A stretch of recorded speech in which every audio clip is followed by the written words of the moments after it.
মানুষ থেমে দাঁড়ায়, অবাক হয়ে দেখে। এটাই আমার সবচেয়ে বড় পুরস্কার।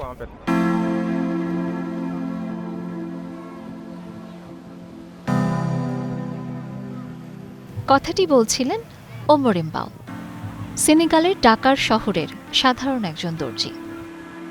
এই অতি সাধারণ মানুষটি সপ্তাহে 6 দিন থাকেন সেলাই মেশিনে ব্যস্ত, আর একদিন সেই একমাত্র ছুটির দিনটিতে সৈকতের বালি হয়ে ওঠে তার ক্যানভাস।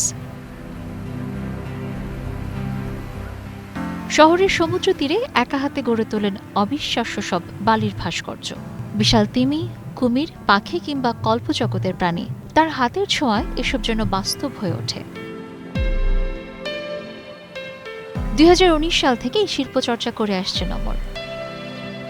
খালি হাত, স্যান্ডেল, চামচ আর টি শার্টের সাহায্যে কোনো রকম অর্থের বিনিময় ছাড়াই, শুধুমাত্র দর্শকের প্রশংসায়, শিল্পের তাড়নায়, মানুষের মুগ্ধতাই অপেশাদার অথচ গুণী এই শিল্পীর কাজের একমাত্র অনুপ্রেরণা। যার কাজ দেখে পথচারীরা বিস্ময়ে থমকে দাঁড়ান, সেই 27 বছর বয়সী ওমরের নেই কোনো প্রাতিষ্ঠানিক প্রশিক্ষণ, নেই কোনো স্পন্সর। তবুও প্রচণ্ড রোদের মধ্যে 3-4 ঘন্টা ধরে বালি কেটে গড়ে তোলেন এক একটি শিল্পকর্ম। 40 ডিগ্রি সেলসিয়াসের মধ্যেও হাল ছাড়েন না। একদিকে যেখানে সেনেগালে হস্তশিল্প মানে এখনও কাঠ খোদাই, বাটিক কিংবা সিরামিকের মধ্যেই সীমাবদ্ধ, ওমর এমবাও সেখানে এক নতুন ধারার পথিকৃৎ।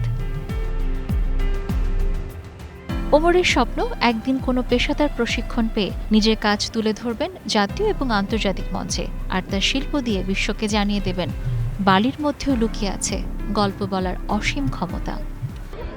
অনেকেই জানে না বালির ভাস্কর্য বলতে কিছু আছে। আমি চাই একদিন আমার কাজ সারা দুনিয়া দেখুক। সোশ্যাল মিডিয়ায় ধীরে ধীরে ভাইরাল হচ্ছে এমবাওয়ের কাজের ভিডিওগুলো। দর্শকরা মুগ্ধ হয়ে শেয়ার করছেন তার হাতে তৈরি এক একটি শিল্পকর্মের গল্প। তবে এখনও বড় কোনো প্ল্যাটফর্মে সুযোগ পাননি তিনি। ইউনেস্কোর তথ্য মতে আফ্রিকার সৃজনশীল ও সাংস্কৃতিক খাত মহাদেশটির জিডিপির 1.5% যোগান দেয় এবং 50 লাখের বেশি মানুষের কর্মসংস্থান করে। সেনেগালেই প্রায় 2,60,000 মানুষ হস্তশিল্পে যুক্ত। দেশটির জাতীয় কারুশিল্প সংস্থার মতে এসব কর্মীর 80%ই অনানুষ্ঠানিক খাতে কাজ করছেন। Sabina Sultana, star news.